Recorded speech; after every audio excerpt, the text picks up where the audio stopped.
Halo teman-teman, kembali lagi bersama kita OSIS MTK SMA Negeri 1 Majalaya tahun ajaran 2019-2020. Dan kali ini kita akan menjawab Q&A yang diajukan oleh teman-teman semua. Setelah teman-teman mengenal apa itu OSIS MTK dan visi misi kita, Q&A kali ini akan dijawab oleh Teh Cynthia dan Kang Rafli. Oke, perkenalkan, nama aku Sylvia Fidayanti. Kang Teh sudah siap? Insya Allah siap. Pertanyaan untuk Teh Cynthia dan Kang Rafli, yaitu apa sih pentingnya mengikuti organisasi? Ditanya penting atau enggaknya, pasti penting banget ikut organisasi itu, karena selain banyak manfaatnya, menambah wawasan, kita juga bisa, kalau aku sendiri ya, bisa manage waktu, mana waktu untuk keluarga, organisasi, terus juga belajar. Ya, lebih pede tampil di depan orang banyak, jadi public speakingnya itu terlatih gitu. Banyak kenalan juga kan kalau ikut organisasi itu.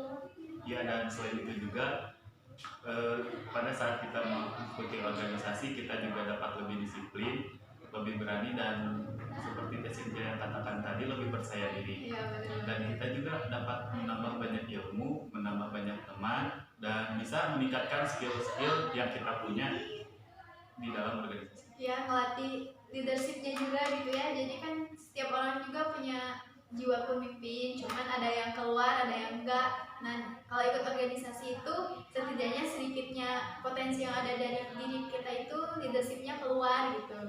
Oke, jadi mengikuti organisasi menurut Teh Cynthia dan Kang Rafli itu penting ya? Ya, penting banget. Karena banyak sekali manfaat yang Akang dan Teteh dapatkan mengikuti organisasi. Iya. Kalau dari Akang Teteh sendiri, ada pesan ya sih untuk calon peserta didik baru? Kalau dari saya, selamat untuk yang keterima di SMA Negeri 1 Majalaya, selamat bergabung dan jangan lupa ikut organisasi ataupun ekstrakurikuler yang ada di dalamnya. Kalau dari Akang sendiri, apa sih Kang? Kalau dari Akang sendiri, untuk kalian semua, bagaimanapun proses belajarnya, mau itu di rumah ataupun di sekolah, tetap semangat ya. Ya, semangat. Nah, jadi itu adik-adik pesan kalian semua, tetap semangat maupun belajar di rumah atau di sekolah. Dan pesan dari Teh Cynthia yaitu jangan lupa memasuki organisasi atau ekstrakurikuler. Terima kasih Kang Rafli dan Teh Cynthia. Semoga sukses, semangat.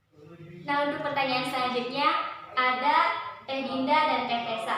Gimana Teh? Siap? Insya Allah siap. Nah, pertanyaannya dari Instagram. Kamu nanya, OSIS di SMA dan di SMP ada bedanya nggak dari segi bidang dan tugasnya? Oke, kita ambil dulu dari segi bidangnya. Nah, untuk segi bidangnya itu dari OSIS SMP dan SMA itu pasti ada bedanya. Dan itu tergantung lagi kembali ke ADART dari organisasi tersebut. Nah, ADART itu apa Teh? Anggaran dasar dan anggaran rumah tangga dalam suatu organisasi. Semacam peraturan yang harus dianut oleh suatu organisasi. Nah, iya. Misalkan jika secara umumnya dalam OSIS, pastilah anak-anak OSIS sudah tahu ya apa itu sekbin, seksi bidang. Dalam sekbin sendiri pada umumnya di OSIS SMP maupun SMA itu termasuk sama gitu dalam ruang lingkup Pancasila dan perkembangan zaman. Termasuk perkembangan teknologi juga. Karena kan di suatu organisasi minimal harus ada satu orang yang menguasai teknologi. Jadi kita tidak ketinggalan zaman. Nah, jadi kita itu harus melek terhadap teknologi lah sedikitnya itu. Jadi kita itu harus update ya? Iya.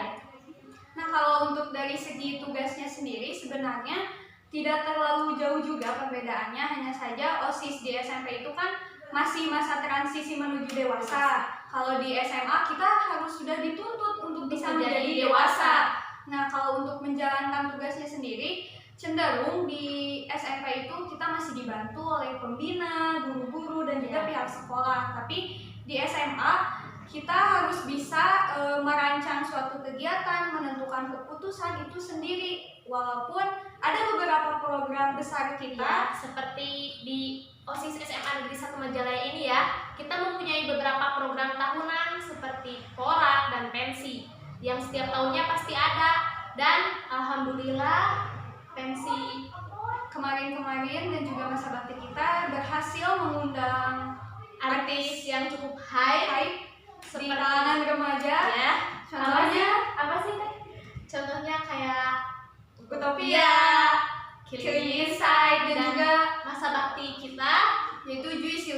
dan juga beberapa band pendamping pendamping lainnya. Oke, jadi untuk perbedaan OSIS di SMP dan SMA itu selebihnya itu sama, cuman perbedaannya itu tergantung ADRT dan mungkin SMA itu lebih dewasa ya Teh. Ya. Siap, terima kasih. Nah, untuk pertanyaan selanjutnya, ada tuh siswa yang daftar ulang, ngisi ekstrakurikulernya itu random. Nah, gimana nanti bisa diganti nggak Teh? Sebenarnya sih waktu kita dulu datang Pengalaman juga, kita ya. pengalaman waktu ngisi ekstrakurikuler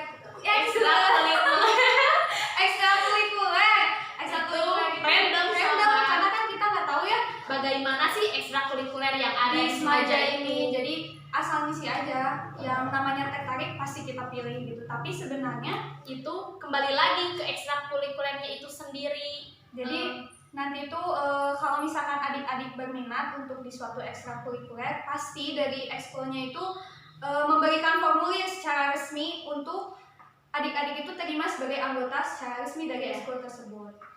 Gitu. Nah. Jadi jangan khawatir kalau nanti adik-adik pilih waktu daftar ulang ekstrakurikuler A, nanti pas kalian mau yang C gitu. Nah, gitu. Nggak Jadi masalah. nggak masalah sih. Nah, Teh kan di tahun kemarin itu ada demonstrasi ya. Kita bisa melihat gimana sih ekstrakurikuler yang ada di Semansa Majalaya saat MPLS. Jadi kita tertarik, lalu kita bisa masuk Ingin mengikuti. Ingin mengikuti. Nah, untuk saat ini jika tidak ada MPLS gimana? Nah, jadi untuk tahun ini walaupun tidak ada MPLS offline atau tatap muka, kami di sini bekerja sama dengan pihak sekolah dan ekstrakurikuler yang ada di Semaja ini Untuk memperkenalkan apa sih apa yang dipelajari. Oke, untuk adik-adik semua, jangan lupa buat ikutan OSIS dan MPK Semaja serta ekstrakurikuler lainnya karena Banyak sekali pengalaman yang bisa adik-adik dapatkan. selain pengalaman itu juga pasti bermanfaat ya Teh untuk adik-adik sekalian, apalagi di masa muda ini menuju dewasa dan SMA itu kan harus sudah dewasa. Jadi jangan sia-siakan, pokoknya semangat. Nah, jadi itu pesan untuk adik-adik semua dari Teh Dinda dan Teh Tessa. Jangan lupa mengikuti organisasi atau ekstrakurikuler yang ada di SMA Negeri 1 Majalaya. Terima kasih Teh atas waktunya. Ya, sama-sama. Boleh dadah-dadah dulu. Dadah buat adik-adik semua.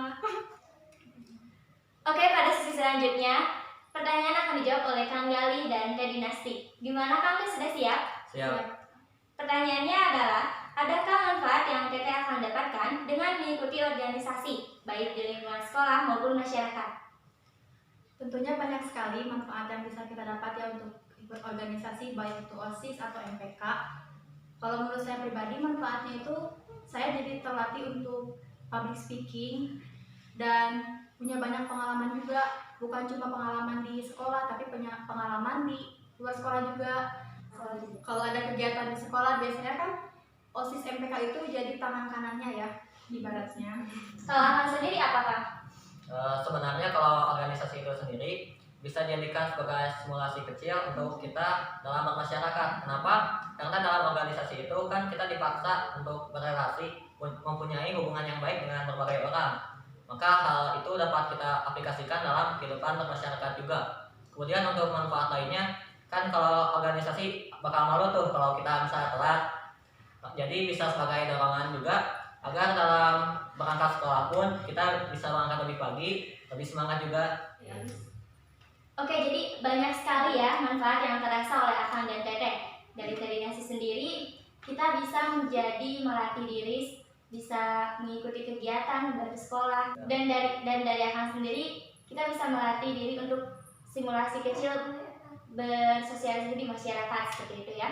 Ya, selain itu juga ya kalau misalnya di OSIS MPK itu suka ada kegiatan keluar, kita jadi punya banyak teman, jadi punya banyak pengalaman juga bagaimana kegiatan keluar ya kan.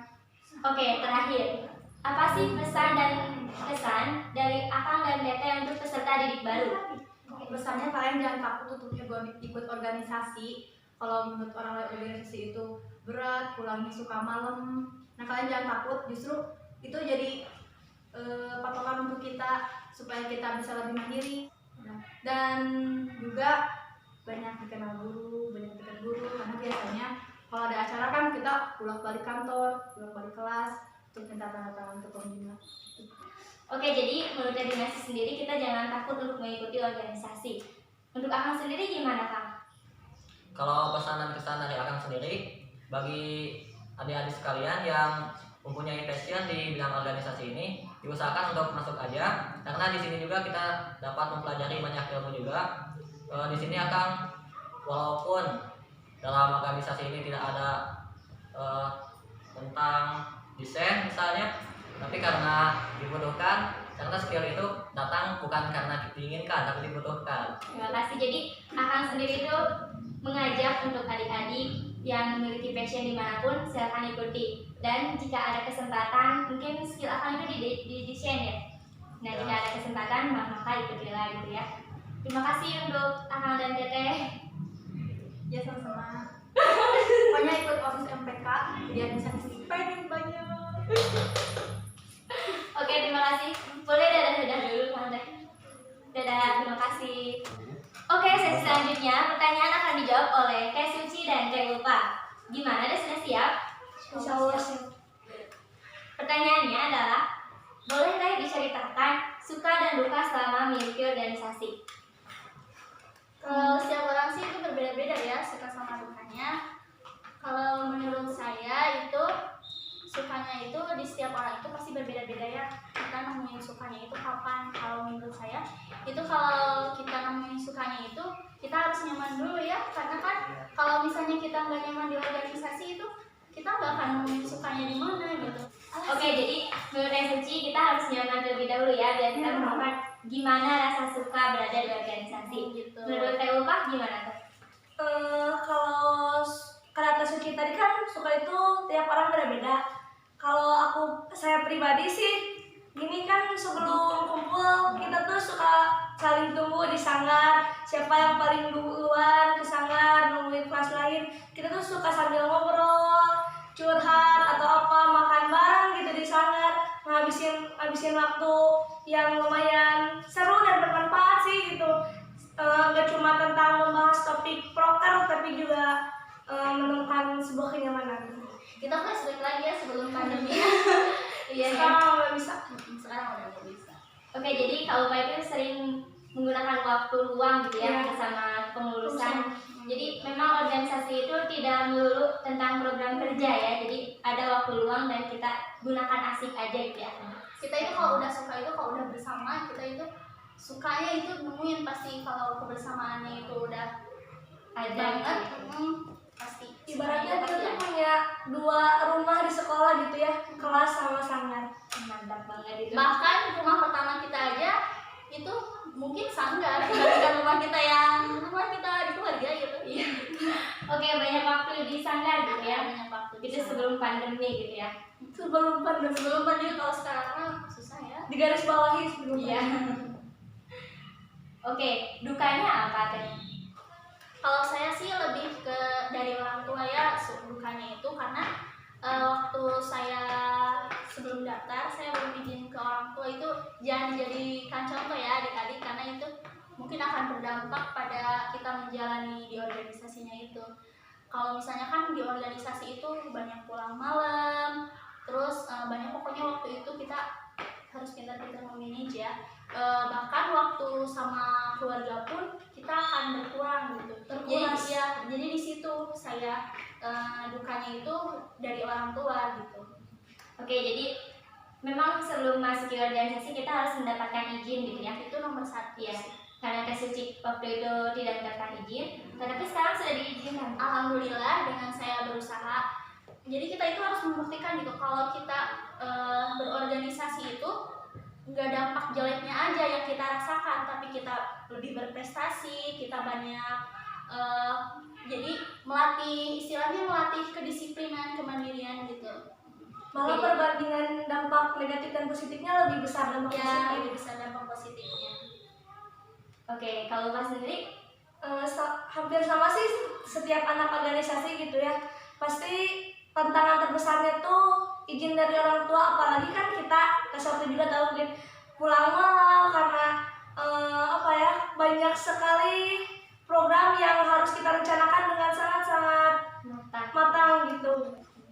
Dan sebenarnya juga lingkungan sekitar juga itu sangat mendukung. Contohnya misalnya saya nih ikut organisasi OSIS MPK itu, yang tujuan OSIS organisasi ini itu buat mendisiplinkan kan. Nah, untuk lingkungan sekitarnya juga itu kita harus mendukung. Contohnya misalnya dari teman kita itu harus mendukung bahwa kita itu akan mendisiplinkan, termasuk mendisiplinkan mereka gitu. Kalau misalnya mereka melanggar kan kita harus juga mendisiplinkan. Kita jangan pandang bulu gitu, mentang-mentang dia teman kita udah bertindak ya. Mentang-mentang teman sekelas nih, jangan dia mah teman sekelas, gak bisa gitu. Oke, jadi kita juga harus menjadi contoh gitu ya. Harus menjadi contoh utama juga. Dan semoga teman-teman yang setelah kita juga ikut terbawa gitu ya. Teman saya OSIS nih gitu, semoga. Nah, kita yang harus membawanya, jangan kita yang terbawa gitu. Oh iya, terus kita kan OSIS MPK tuh identik dengan yang namanya dispen. Pasti setiap warga semuanya tuh bilang OSIS MPK dispen, banyak dispennya, gara-gara ini, gara-gara itu. Termasuk suka dan duka juga sih sebenarnya. Sukanya ya mungkin karena kita mendapat pengalaman baru seperti mencari sponsor. Oh iya, salah satu suka terbesar kita mencari sponsor. Terus dukanya itu ya pasti ketinggalan pelajaran. Ya, karena harus menyusul kan ya, kita mau nggak mau kan kita jadi guru itu nggak akan semuanya dua kali kan, kita jadi harus kita yang menyusul gitu. Jadi asiknya OSIS MPK itu ketinggalan tapi kita harus lebih ngerti gitu ya. Tapi kita juga mendapat pengalaman yang nggak akan teman-teman pas kita Alhamdulillah. Oke, terakhir nih Teh, apa sih pesan dan kesan untuk peserta didik baru nanti?